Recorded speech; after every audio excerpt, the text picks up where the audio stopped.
Hey guys, welcome back to my YouTube channel. I am Aryan Singh, MBBS student from AIIMS New Delhi. और इस video में हम लोग बहुत इंपॉर्टेंट चीज़ पे बात करेंगे। नीट का जो नया पेपर पैटर्न रिलीज़ किया है एनटीए ने, उस पर बात कर रहे होंगे। ठीक है, वीडियो एंड तक देखना यार, तभी आप समझ पाओगे।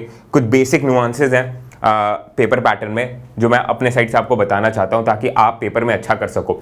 बेसिकली ये नुआंस मैं इसलिए समझ पा रहा हूं क्योंकि अगर मैं पेपर दे रहा होता और मेरे को नीट फोड़ना होता, मेरा प्रिपरेशन अच्छा चल रहा है और मैं बेस्ट अपना देना चाहता हूँ, राइट, तो मैं क्या क्या चीज़ें कर रहा होता। अपने समय मैंने नीट फोड़ा था, अगर इस बार भी मेरे को नीट फोड़ना होता तो मैं क्या करता। तो एंड तक वीडियो देखिएगा, आपको समझ में आ जाएगा, right. And before we start the video यार, प्लीज़ चैनल को सब्सक्राइब कर दीजिए, जल्दी से रेड कलर का सब्सक्रिप्शन बटन दबा दीजिए, उसके बाद हम लोग आगे बढ़ते हैं, राइट। सो इस वीडियो में यार नीट का न्यू पेपर पैटर्न, उस पर हम लोग बात करें। आपका physics, chemistry, biology and zoology में इन्होंने क्या किया है, आपका दो सेक्शन क्रिएट कर दिया। सेक्शन ए है, सेक्शन बी है। सेक्शन ए में आपके 35 क्वेश्चन जो कंपलसरी आपको अटेम्प्ट करने हैं। सेक्शन बी में आपके 15 क्वेश्चन है जिसमें आपको 10 अटेम्प्ट करने हैं। ये पेपर पैटर्न है कहाँ यार, लिंक मैं डिस्क्रिप्शन में दे दूंगा। एनटीए की वेबसाइट पे क्वेश्चन रिस्पॉन्स सिस्टम जो है, बेसिकली आपका जो एफएक्यू होता है ना, फ्रीक्वेंटली आस्क्ड क्वेश्चन, उसी टाइप का एक पीडीएफ उन्होंने अपलोड किया है न्यू हैशटैग के साथ। एंड उसमें ये उन्होंने पेपर पैटर्न मेंशन किया। Apart from that eligibility criterias वगैरह एंड कितने लैंग्वेज में पेपर होंगे वो सब भी उन्होंने मेंशन किया। पर ये पार्ट सबसे इंपॉर्टेंट मेरे को लगा। यहाँ पे मेरे को लगा कि मेरे को आपको कुछ सजेशंस देने चाहिए, कुछ एडवाइस देने चाहिए ताकि आप अपने नीट के एग्जाम में अच्छा परफॉर्म करके आ पाओ। एंड एक और चीज़ याद रखिएगा यार, study with me session Telegram channel पे मैं रेगुलरली करा रहा हूँ, आपको वो अटेंड करना है ताकि आप अपने लक्ष्य को इस बार पहली बार में ही फोड़ सको, ठीक है। प्रीवियस ईयर क्वेश्चन भी मैंने अपने टेलीग्राम चैनल पे ऐड कर दिए। कट ऑफ लिस्ट जो कि बहुत इंपॉर्टेंट है, आपको एक डायरेक्शन देगी कि आपको कितना मार्क्स अभी इस पॉइंट ऑफ टाइम पे सिक्योर करना है। आपको कोई पर्टिकुलर गवर्नमेंट कॉलेज सिक्योर करना है तो वो उससे आपको डायरेक्शन मिल जाएगा। उसका पीडीएफ भी मैंने अपने टेलीग्राम चैनल पे डाल दिया। सभी कॉलेजेस का cut off previous year question से आपको पता चल जाएगा कि आपको किस टाइप के क्वेश्चन प्रैक्टिस करने, किस लेवल के। और प्रीवियस ईयर क्वेश्चन की एनालिसिस भी मैंने डाल दी टेलीग्राम चैनल पे, लिंक डिस्क्रिप्शन में दे रखा है टेलीग्राम चैनल का, ठीक है। प्रीवियस ईयर क्वेश्चन की एनालिसिस आपको पता चलेगा यार किस चैप्टर से कितने क्वेश्चन पूछे जा रहे हैं, किस टॉपिक से ज़्यादा क्वेश्चन पूछे जा रहे हैं। उसके हिसाब से आप अपने प्रिपरेशन को फाइन ट्यून कर सकते हो। एंड मिनी टेस्ट रोज के रोज कंडक्ट कराए जा रहे हैं along with study with me session. तो टेलीग्राम चैनल तो आप सभी को ज्वाइन करना अगर आप ये वीडियो देख रहे हो, लिंक डिस्क्रिप्शन में दे रखा है। बड़े भाई की तरह मैं कह रहा हूँ, ज्वाइन कर लो, फायदा होगा। साथ में बैठ के पढ़ेंगे, मैं अपनी एमबीबीएस की पढ़ाई करूंगा, तुम नीट की पढ़ाई करोगे और फोड़ के आओगे, ये मेरा विश्वास है, ठीक है। बस 3 सेशन रोज आप अटेंड करो, 3 घंटे ईच, 9 घंटे की पढ़ाई आपकी ऐसी हो जाएगी। उसके बाद अपने श्रद्धा अनुसार आप पढ़ाई करो, आपको जितना पढ़ना है पढ़ो उसके ऊपर, पर मिनिमम 9 घंटे तो अभी से पढ़ना है क्योंकि आपका सिर्फ और सिर्फ एक लक्ष्य होना चाहिए इस पॉइंट ऑफ टाइम पे यार, कि आपको नीट फोड़ना है, ठीक। इधर उधर कुछ भी नहीं सोचना, आपको सारे नॉइजेस को अपने ब्लॉकआउट कर दो, ठीक। सिर्फ और सिर्फ फोकस करो नीट के पेपर पे। अब आते हैं पेपर पैटर्न पे आगे। इसमें ये जो आपका 15 क्वेश्चन है, इसमें से आपको 10 अटेम्प्ट करने हैं, राइट। अब यहाँ पे ये देखना एक चीज़ है, स्टूडेंट्स जो है ये सोच रहे होंगे, और वो जो पीडीएफ है ना उसमें भी ये मेंशन है कि आपके 180 क्वेश्चंस ही है अल्टीमेटली जो आपको अटेम्प्ट करने हैं, ओएमआर में भरने हैं। एंड उसके लिए आपके पास 180 मिनट्स है। पर एक नुआंस यहाँ पे ये है यार कि क्वेश्चन आपको मन करेगा कि आप सारे 200 क्वेश्चन पढ़ो, ये हमारी टेंडेंसी होती है क्योंकि हमें लगेगा यार शायद 150 जो क्वेश्चन है, मान लो सेक्शन बी का मेरा पहला क्वेश्चन मेरे को नहीं आ रहा है या फिर डाउट हो रहा है मेरे को ऑप्शन में, मैं सोचूंगा कि 11वां क्वेश्चन जाके देख लूं, शायद वो मेरे को आ रहा होगा, उसके ऑप्शंस मैं बेटर एलिमिनेट कर पाऊं, मैं उसके आंसर तक पहुंच जाऊंगा। तो ये क्वेश्चन ना मैं छोड़ देता हूं। देखो सेक्शन ए तो आपको पूरा अटेम्प्ट करना ही करना है, ठीक है, और ये कॉमन सिलेबस पे बेस्ड है। 15 क्वेश्चन इन्होंने सेक्शन बी में इसलिए डाला है जिसमें से आपको 10 अटेम्प्ट करने हैं ताकि वो इस चीज को एकोमोडेट कर सके, जो वेरिएशन है ना रिड्यूस सिलेबस में डिफरेंट बोर्ड्स के, उसको एकोमोडेट करने के लिए उन्होंने ये आपके 15 क्वेश्चन का आपको सेक्शन बी दिया जिसमें से आपको 10 अटेम्प्ट करने हैं, राइट। अब यहाँ पे ये चीज आती है कि 200 क्वेश्चन है यार आपके, 180 मिनट है, ठीक है। आपको करना 180 है पर आप देखोगे 200 क्वेश्चन, ठीक। पर मैंने यहाँ पे एक चीज लिखी है, नेट आपको 165 मिनट्स ही मिल रहे हैं। आप खुद सोच के देखो क्यों मैं ये कह रहा हूँ, क्योंकि आपको ओएमआर भी भरना पड़ेगा। 10 से 15 मिनट ओएमआर में जाते ही जाते हैं, ओएमआर भरने में, राइट। ये स्टूडेंट्स काफ़ी बार इग्नोर करते हैं, हवा में सोच रहे होते हैं कि यार ठीक है ओएमआर तो मैं भर लूंगा, पेपर ऊपर से देख लेते हैं, पेपर प्रैक्टिस नहीं करते प्रॉपर्ली 3 घंटा बैठ के।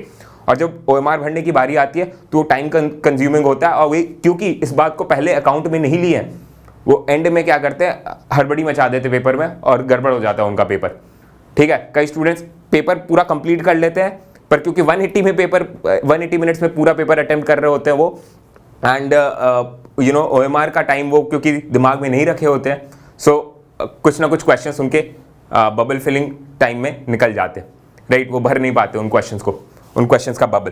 तो याद रखिएगा यहाँ पे 165 मिनट्स हैं आपके पास एक्चुअली पेपर को सॉल्व करने के लिए, ठीक है, पेपर के क्वेश्चंस को रीड करने के लिए, उनको सॉल्व करने के लिए।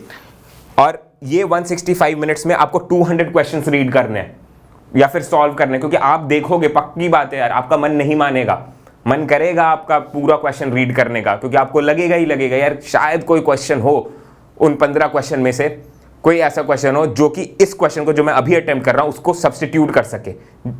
वो पर्टिकुलर क्वेश्चन शायद इजीली किया जा सकता है और जो मैं अभी कर रहा हूं वो टफ है। ये डिसीजन मेकिंग कॉन्फ्लिक्ट आपके दिमाग में आएगा ही आएगा जब आप उस हाई प्रेशर सिनेरियो में वर्क कर रहे होगे, ठीक है। तो आपके पास एसेंशियली क्या हुआ, 45 सेकंड मिल रहे हैं आपको एक क्वेश्चन अटेम्प्ट करने का। तो आपको स्पीड अप जैकअप करनी पड़ेगी, स्पीड अपनी बढ़ानी पड़ेगी क्वेश्चन सॉल्विंग की, राइट। दूसरी चीज यार मैं आपको ये कहूंगा कि आपको 10 क्वेश्चन 15 में से अटेम्प्ट करने, ये अजम्पशन इस बात पे है जो मैं भी बोल रहा हूं ना अभी सारी चीजें, कि आपका बेस्ट रिस्पॉन्स कंसिडर किया जाएगा। इधर पीडीएफ में ऐसा मेंशन नहीं किया गया अभी कि बेस्ट रिस्पॉन्स आपका कंसिडर किया जाएगा कि नहीं किया जाएगा। मान लो 10 आप 15 में से 11 क्वेश्चन अटेम्प्ट करते हो, 12 क्वेश्चन अटेम्प्ट करते हो, राइट, 3 गलत होते हैं एंड 9 सही होते हैं, तो वो क्या करेंगे, मतलब आपका किस हिसाब से क्वेश्चन को मतलब वो कंसिडर करेंगे, कितने क्वेश्चन सही कंसिडर करेंगे, कितने गलत करेंगे। तो अगर बेस्ट रिस्पॉन्स कंसिडर करते हैं तो 12 आप अटेम्प्ट करते हो, 3 गलत है, 9 सही है, तो 9 आपके सही क्वेश्चन होंगे, 1 गलत माने जाएंगे, ठीक है। बेस्ट तो यही सिनेरियो होगी ना इस सेट में, राइट। अगर 15 में से आप मान लो 4 सही करते हो, 3 छोड़ देते हो और फिर आप बाकी 8 गलत कर देते हो, राइट, तो फिर आपका बेस्ट सिनेरियो क्या होगा कि 4 सही से कंसिडर करें, फिर 3 जो आपने 0 मार्क्स अब जिसमें ऑब्टेन करे, जिनको छोड़ दिया आपको वो कंसिडर करें, और फिर बाकी 3 क्वेश्चन जो है आपको नेगेटिव मिले, राइट, ये होगा। ओके, सो क्योंकि बेस्ट रिस्पॉन्स कंसिडर किया जा रहा है तो मेरी एडवाइस ये रहेगी, कंसिडर किया जा रहा है का मतलब ये है कि मोस्ट प्रोबेबली यही होगा यार।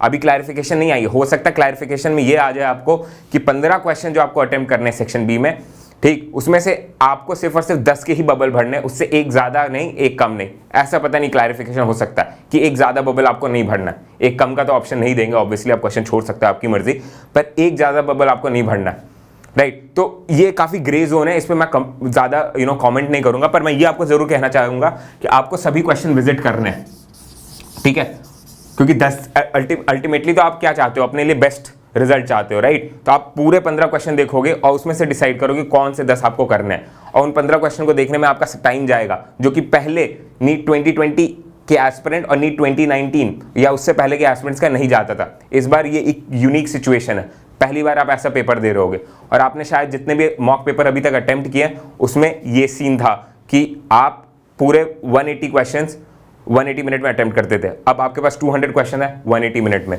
राइट। तो मन तो पक्का करेगा, ये बार बार मैं स्ट्रेस कर रहा हूं, आपका मन पक्का करेगा सारे क्वेश्चंस देखने का, वो जो एक्स्ट्रा 5 क्वेश्चन हर आपके सब्जेक्ट में, फिजिक्स, केमिस्ट्री, बॉटनी, जूलॉजी, आपको वो देखने का मन करेगा, ठीक। अब कुछ पॉइंट्स है मैं चाहता हूं आप ध्यान में रखो।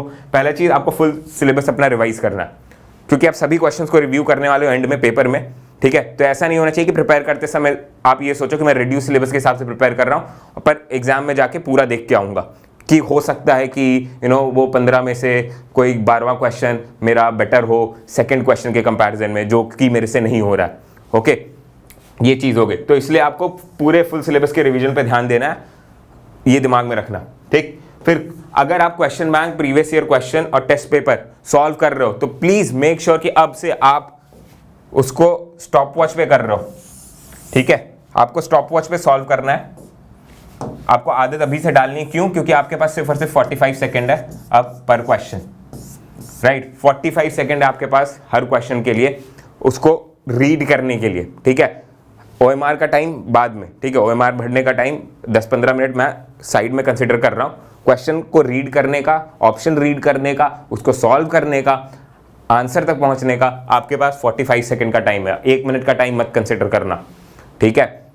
तो अगर 45 सेकंड का टाइम है तो आपको बहुत रिग्रेट होगा अगर आप पहले से प्रैक्टिस नहीं करते हो और वहां पे आपके कुछ क्वेश्चंस आप देख ही नहीं पाते, आपके पास समय नहीं रहता है, इन्विजिलेटर आपसे पेपर कलेक्ट कर लेता है एंड आप क्वेश्चन नहीं देख पाते हो, घर जाके आप क्वेश्चन देखते हो, आपको समझ में आता है काश ये क्वेश्चन मैं अटेम्प्ट कर लेता, मेरे 4 नंबर बढ़ जाते, मैं शायद कट ऑफ की रेंज में आ जाता एंड अब मैं अपना ड्रीम मेडिकल कॉलेज तक पहुंच जाता। अगर इस रीज़न की वजह से आपका dream medical college, best medical college, एक बेटर मेडिकल कॉलेज मिस होता है, ज़रूर रिग्रेट होगा। इसलिए अभी से मेंटली प्रिपेयर्ड रहो कि आपको जो है क्या करना है, स्टॉप वॉच पे सारे क्वेश्चन प्रैक्टिस करने हैं और ये कहीं ना कहीं अपने दिमाग में आपको रखना है स्टैंडर्ड अपना, हर क्वेश्चन अटेम्प्ट करते समय कि 45 सेकंड में मैं क्वेश्चन पूरा अटेम्प्ट करके सॉल्व करके आंसर तक पहुंच जा रहा हूं, ठीक है। वरना रिग्रेट होगा अगर क्वेश्चन छूटता है तो आपका, क्योंकि आपकी प्रैक्टिस नहीं रहेगी। तो पक्की बात है यार, एग्जाम हॉल में यार ये होता है, 16 लाख एस्पिरेंट, 16 लाख से ज़्यादा एस्पिरेंट बैठने वाले हैं, वहाँ पे बहुत एक कॉम्प्लिकेटेड सी सिचुएशन होती है, हाई प्रेशर सिचुएशन होती है, उसमें गलतियाँ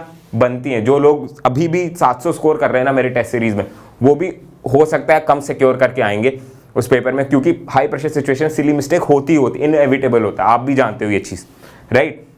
सो नेक्स्ट पॉइंट आपका आता है हिट रन एंड स्किप। इसका मतलब ये है जो क्वेश्चन आपसे हो रहा है तुरंत अटेम्प्ट करके आगे बढ़ो, ठीक है। रन का मतलब आपको एंड तक जाना है, सारे क्वेश्चंस देखना है, जो कि मैं पहले भी कहता आया हूं इस वीडियो में। और स्किप का मतलब कि यार जो क्वेश्चन नहीं हो, आपको टफ लग रहे हैं या फिर वो चैप्टर से आए हैं जिससे पहले क्वेश्चन आपने टेस्ट पेपर में अटेम्प्ट किए एंड आपसे गलत हुए, वो क्वेश्चन स्किप मारो और आगे बढ़ो, क्योंकि अब आपके पास 5 एक्स्ट्रा क्वेश्चंस अटेम्प्ट करने का मौका है, देखने का मौका है। उसमें से आपको डिसाइड करना है आप कौन सा बेटर कर सकते हो। सो प्लीज़ प्लीज़ उन क्वेश्चंस को नो बोल देना इमीडिएटली जो आपको लगे कि हाँ ये जो क्वेश्चन है मेरे को अटका देंगे, इसका कैलकुलेशन टफ होने वाला है, इसमें कुछ ना कुछ गड़बड़ हो सकती है मेरे से, या फिर उस टॉपिक से जिसमें मैं वेल प्रिपेयर्ड नहीं हूँ। उन क्वेश्चन को आप स्किप करो, उन क्वेश्चन को चूज करो जो कि आपके कंफर्ट जोन में हो, ठीक है। और ये आदत, ये एक्यूमेन, ये स्किल आप कैसे बिल्ड करोगे? अब ज़्यादा ज़्यादा क्वेश्चन प्रैक्टिस करोगे यार। आप क्वेश्चन बैंक प्रैक्टिस करो, प्रीवियस ईयर क्वेश्चन प्रैक्टिस करो। प्रीवियस ईयर क्वेश्चन मैं फिर से बोल रहा हूँ, टेलीग्राम चैनल पे मैंने अपलोड कर दिया है आप सभी के लिए, ईयर वाइज उनको प्रैक्टिस कर लो, ठीक है। किस पे प्रैक्टिस करना है? हर क्वेश्चन को, हर एक क्वेश्चन आज के बाद अब सॉल्व करने वाले वो स्टॉप वॉच पे होना चाहिए, ये दिमाग में रखते हुए। ये क्यों दिमाग में रखना? क्योंकि मैंने आपको पहले ही बता दिया 165 मिनट में 200 क्वेश्चन करने हैं। आप जितने टेस्ट पेपर दे रहे हो, मेरा टेस्ट सीरीज आप अटेम्प्ट कर रहे हो, किसी और का कर रहे हो, ये ध्यान में रहना है। आप स्टॉप वॉच पे कर रहे हो और क्वेश्चन आप स्किप कर रहे हो जो क्वेश्चन आपको नहीं आ रहा है। ये हैबिट आपको बिल्ड करनी पड़ेगी। बहुत मन करता है, बहुत टेम्पटिंग होता है वो सिचुएशन जब आपको लगता है कि यार ये क्वेश्चन शायद मैं अटेम्प्ट करूँ ना तो मेरे से हो जाएगा, और टाइम की क्राइसिस हो रही होती है। आपको मालूम है आपके पास कम टाइम है, पेपर के एंड तक आपको पहुंचना है, पूरा पेपर आपको अटेम्प्ट करना है, वरना कुछ ना कुछ क्वेश्चन आपका छूट जाएगा और बाद में आपको रिग्रेट होगा, राइट। बहुत टेम्पटिंग सिचुएशन होती है। तो अभी से आपको अपने आप को ट्रेन करना होगा मेंटली, वो एक्यूमेंट डेवलप करना होगा कि कौन सा क्वेश्चन आप कर सकते हो और कौन सा क्वेश्चन आप नहीं कर सकते हो। लास्ट कि यार ये जो पूरा कंफ्यूजन है ना, उसमें आपका टाइम वेस्ट होगा ही होगा, ठीक है, कि कौन सा क्वेश्चन अटेम्प्ट करे ना करे, उसमें आपका टाइम वेस्ट होगा। पर एक चीज़ जो अच्छी बात यह है कि आपका सेक्शन ए जो है फॉर श्योर जो अटेम्प्ट करना है, आपका जो सेक्शन है फॉर श्योर आपको पूरा अटेम्प्ट करना है। तो सबसे पहले वो अटेम्प्ट करके आपको खत्म करना होगा, वो 35 क्वेश्चन के बाद 15 क्वेश्चन में से आप अपने कॉन्फ्लिक्ट को रिजॉल्व करना। और उन 15 क्वेश्चन के लिए ही एसेंशियली इतना बड़ा वीडियो मैंने बनाया आपके लिए, और उन 15 क्वेश्चन के लिए एसेंशियली आपको अपनी स्पीड बढ़ानी है और आपको अपनी प्रैक्टिस इंप्रूव करनी है, ताकि आप वो स्किल डेवलप कर सको कि हाँ ये क्वेश्चन मेरे को छोड़ देना चाहिए एंड तुरंत आगे बढ़ना चाहिए, क्योंकि 5 एक्स्ट्रा क्वेश्चन मेरे पास है जिसमें से मैं कोई क्वेश्चन बेटर कर सकता हूँ। सो all the best guys, keep hustling. कोई और वीडियो चाहिए आपको, आप बता दीजिएगा। एनीवेज मैं आपके लिए टाइम टेबल का एक वीडियो बनाऊंगा, ऑल्सो पेपर कैसे अटेम्प्ट करना है नीट वाले दिन, उस पर आपके लिए पूरा डिटेल में एक वीडियो बनाऊंगा। So all the best guys, keep hustling, do subscribe to the channel.